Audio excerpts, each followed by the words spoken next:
Movies made by minorities often don't get traction unless they're explicitly about minorities. But the mesmerizing new film Columbus, released last week, breaks through that wall.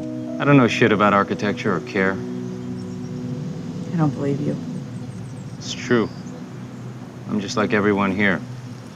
Starring John Cho and directed by Kogonada, a film essayist turned filmmaker, it's a slow-build, art house cinema about physical structures and human relationships.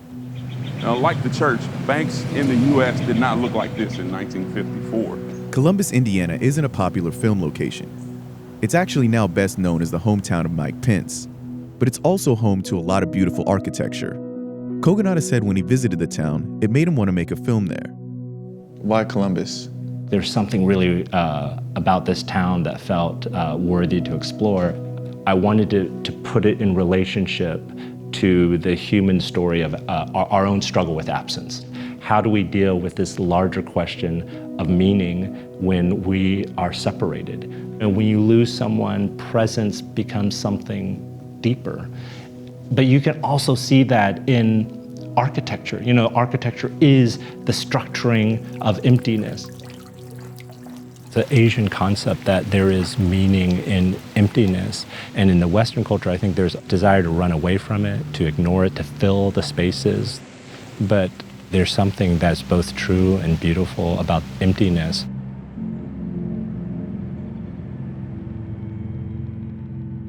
There is something so powerful about negative space. It fundamentally is about being able to see this thing that is always in front of us. You know, if you put a glass around it, then suddenly it becomes something, right? This nothingness becomes something. Before Kogonada started making films, he was a grad student at NYU. He was obsessed with the work of Japanese director Yasujiro Ozu, and he spent a lot of time dissecting his style.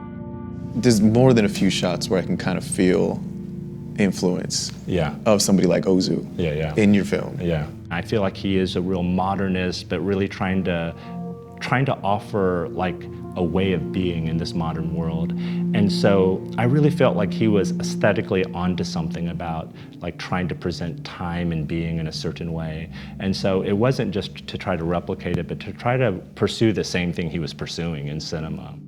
There is one edit that I always knew I was going to be on, that I was going to have, that is very much an homage. You know, it's like what's that one? It is a hallway cut shot that he does in early summer that moves between two hallways. You know, it feels like a point of view, and then it cuts and it's a different hallway.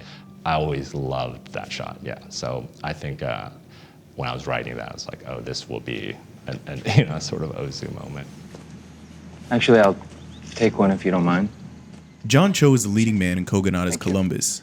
Last year, he was the focus of a meme called Starring John Cho. You speak English. People started photoshopping Cho's face onto movie posters featuring white actors, in protest of a Hollywood industry that rarely puts Asian Americans in lead roles. This is the first film that you've starred in since Starring John Cho. Oh, yeah. Okay. Had you thought about that? I hadn't thought about that, actually. It is. Oh. That's heavy. I kind of wonder about that because I think for not even just the past year, but for a while now, you're kind of the poster boy for diversity in films, or one of them. Mm-hmm. Does that feel like there's a lot of pressure on you? Well, that's really the trap of diversity, is that sometimes it, with good intentions, it does do the same thing as the opposite, which is reduce you to your color. I feel like Columbus is an example of the answer. My character is Asian, and people are not unaware of it. He's not colorless, which is a fiction. So people just are existing in the way that real people do. So if this is what Starring John Cho is, then great. This is Kogonada's first film. That's enough pressure. But the fact that he's one of very few Asian American directors also adds some weight on his shoulders. I don't think it's good enough for me to be an Asian and just make a film that doesn't also reflect something about what is distinct about my sensibility, right? I think sometimes minorities, have that burden where we're not allowed to make a film that's just exploring the larger existential questions that, like the people in the majority are allowed to do. They can do the whole spectrum. But for us, it's like has to be reduced to identity. Yeah, so what I want to say is I don't want to just reduce it to we just need faces in front of a camera, but we need the value of those perspectives that can add, that can add some dimension to what we have as a shared culture, this sort of mass culture.